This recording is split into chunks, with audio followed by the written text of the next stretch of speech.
નમસ્કાર, હું ભૂપેન્દ્રસિંહ રાઠોડ.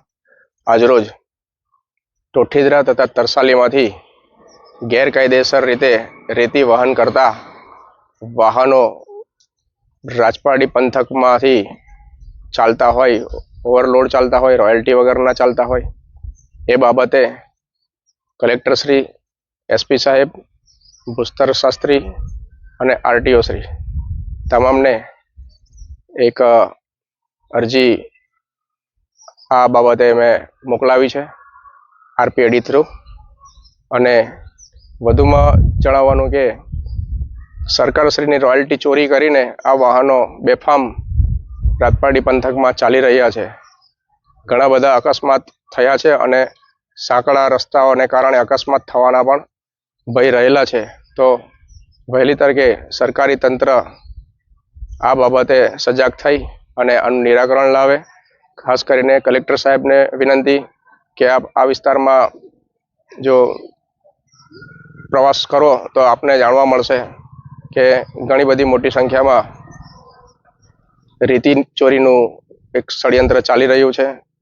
દરેક લોકો ગેરકાયદેસર મશીનો ઉતારી નર્મદા નદીમાંથી રેતી રોયલ્ટી વગર અને ઓવરલોડ બેફામ રાત દિવસ ખોદી રહ્યા છે.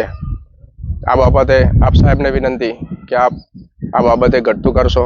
અને બીજી એક નમ્ર વિનંતી એવી છે કે આ ચોરી અટકાવવા માટે આરટીઓ શ્રી અને ભૂસ્તર શાસ્ત્રી તેઓની ટીમ લઈને વારંવાર ચેકિંગ માટે આવે તો છે, પણ એ એક બે ગાડી પકડીને પાછા જતા રહે છે. પરંતુ જો કાયમ માટે આ ખનિજ સભર વિસ્તાર છે, ખનિજથી સંપન્ન વિસ્તાર છે, આ વિસ્તારમાં એક એવી ચેકપોસ્ટ ગોઠવવામાં આવે જેમાં આરટીઓ અને ભૂસ્તર વિસ્તાર વિભાગના માણસો ચેકપોસ્ટ બનાવીને રહેશે તો કાયમ માટે આનો પ્રશ્નનું નિરાકરણ આવશે. તો આ બાબતે પણ આપ સાહેબને વિનંતી કે આ બાબતે પણ કંઈક ઘટતું કરશો. બીજું વધુમાં એક રસપ્રદ વાત એવી છે, પોલીસ બાબતે મેં કોઈ દિવસ હજુ સુધી ટિપ્પણી તો કરી નથી, પરંતુ 11મી ફેબ્રુઆરીના રોજ રાજપારડી ગામમાં એક આદિવાસીના ત્યાં બાબરી ચૂરકણનો પ્રસંગ હતો. ઉત્સાહ અને ઉમંગભેર એ લોકો પોતાના ઘરેથી વરઘોડો લઈ અને આદિવાસી રિવાજ પ્રમાણે આખા ગામમાં વરઘોડો ફેરવતા હોય છે. ત્યારે રાજપારડી પોલીસે આ વરઘોડો અડધા રસ્તે મંજૂરી ન હોવાના કારણે અટકાવી દીધો હતો. અને આ પ્રસંગમાં આ લોકોને પરત ફરવાનું મજબૂરી થઈ હતી.